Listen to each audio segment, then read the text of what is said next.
guys, it's a cold grey day, which pretty much makes it perfect for painting one of my favorite things, a snow globe.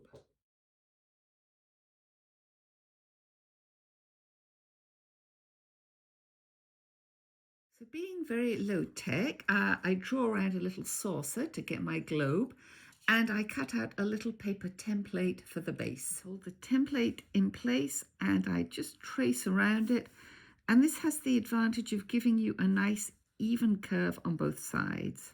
I round out the bottom very slightly, and now I'm just going to erase this line and tuck the globe into its base. I like to make a title, so I just fold over some paper and I cut out a label, and on this label I write the title. Now I'm going to carefully and lightly draw around an inner circle to suggest the thickness of the glass or the plastic of the globe. I'm also going to mark out some space to reserve for my light reflections on the globe.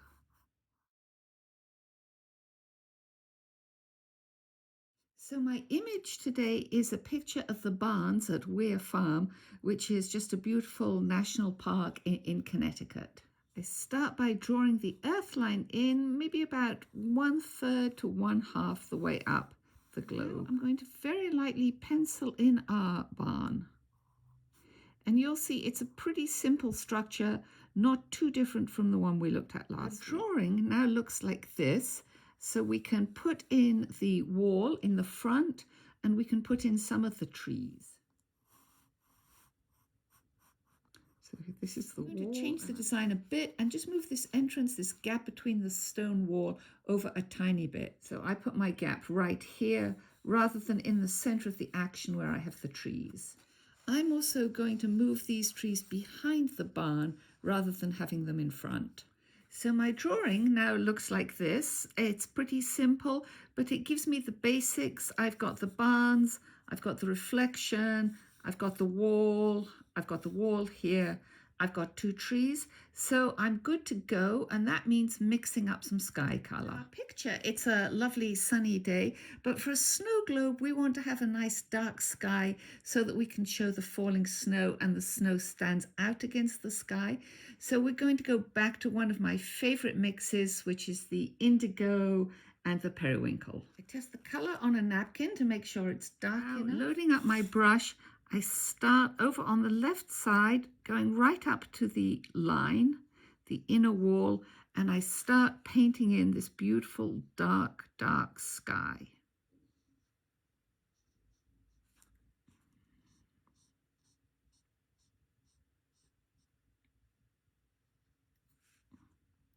And you want to sort of draw pretty carefully around the barn.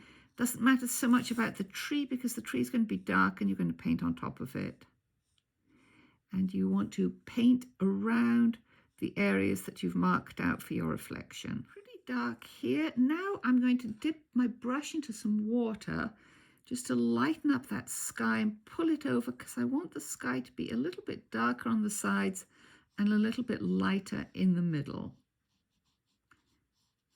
So each time you add a little bit more water to your mix, you're going to change the dilution. So you're going to get these blossoms or these cauliflower in your sky. But I actually like that because I think it just contributes to the look of a nice winter snow sky. If you want to get a completely smooth sky with none of that, you have to pre-wet your paper and use just the same dilution throughout. So I'm going to stop about here, and I'm going to stroke in a little bit of brown, which will bleed into the blue sky, and that'll suggest the woods and the trees behind the barn. Touching in a tiny bit of my burnt sienna and just letting it bleed up into my wet sky over here. Sky is too wet to paint anything that touches it, so we'll start to paint in the stone walls. So periwinkle 61 with either of your browns, 46 or 47, makes a beautiful grey. So we're going to just start to paint in some walls, but we'll leave a little rim of snow at the top. and this will prevent the stone walls from bleeding straight into the sky. Stone wall in the distance, and now we're going to work on the one in the foreground. Vary your stone mix by introducing a little bit of yellow ochre, say number 44, or changing up your blue, but just keeping it within that grey-blue range. At the same time, because my stones look pretty dry, I'm going to paint in the wooden post. So to make that look a little different, I think I'm going to put a little bit of burnt sienna into my grey, so it's a tiny, tiny bit browner. For my barn wall, I'm mixing red 30 and burnt sienna 46, and I'm carefully going to paint in this side of the barn. The barn has some white trim, so I can now go straight in and paint this side too. I'm going to paint around the tree trunks that I already drew in. So you paint up to the stone wall and up to the roof and around the tree. Challenge myself, I'm going to put in a branch too, and I'm going to paint around that and leave a little bit of a snow mound.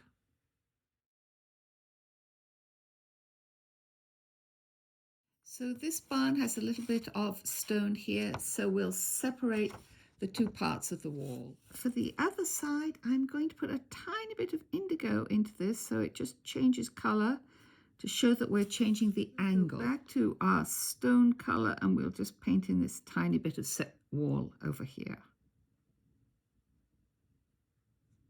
So I'm now going to mix up a very dark colour, sort of an indigo with some orange in, to paint the interior of the barn.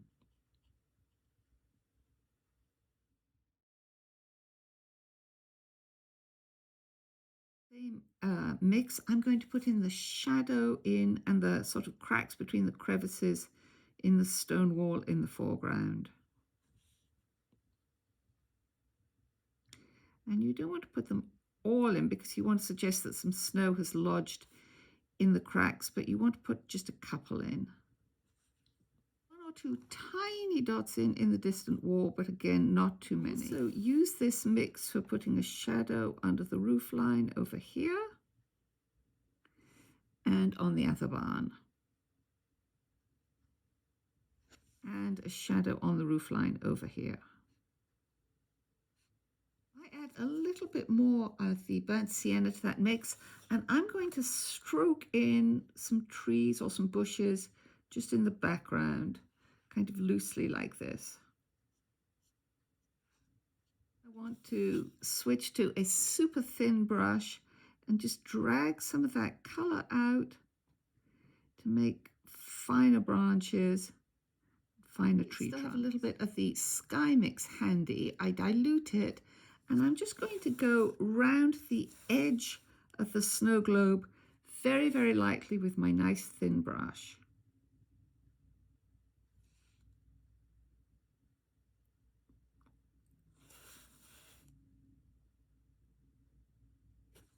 Now, if you think, gosh, I'm not sure I really want to do that, you can always just keep it as a pencil line. The same dark color, I'm going to just go in here into this little corner here and just put a little bit of shadow in to set my globe into its base. Now we're going to do the foreground trees over here. Black and my brown, my 47. Maybe put a little bit of lavender in it just to grey it down a bit.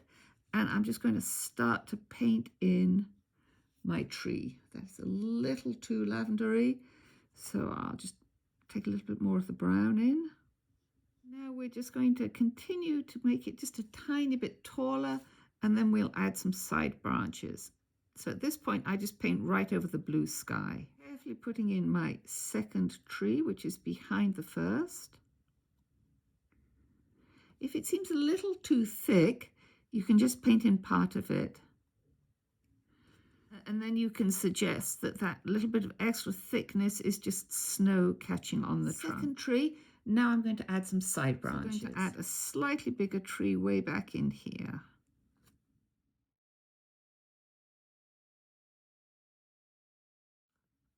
And I'm just adding some more branches at this point.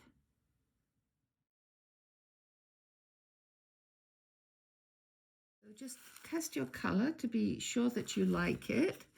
And you're just going to gently start to stroke in some of the shadows. And I think it's the shadows that really make these paintings.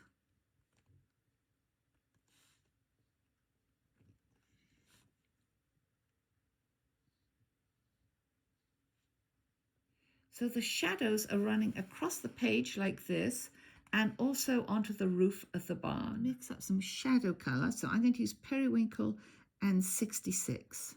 So ready to paint in the base of our globe, and you can make that a nice red shiny plastic or you can make it wood, up to you. I think I'm going to do a wood one. I'm just painting in a mix of my burnt sienna and my Van Dyke brown. So I've painted in my base and I have to wait and let it dry, which is very frustrating because I'm dying to put the snow on. Add a tiny bit of shadow behind this wall. Because that's so dark, I'm just going to strengthen down here too.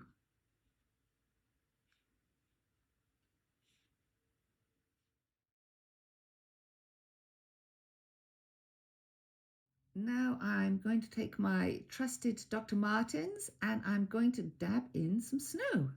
So I get the snow on the tip of my brush, and just to make sure I don't have too much, I just test it by putting it a little bit in some of the crevices on some of the branches.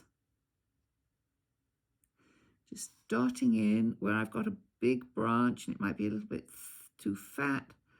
I can thin it down by putting in a little bit of snow. And just keep dabbing very gently, very lightly. You only need a tiny amount of snow.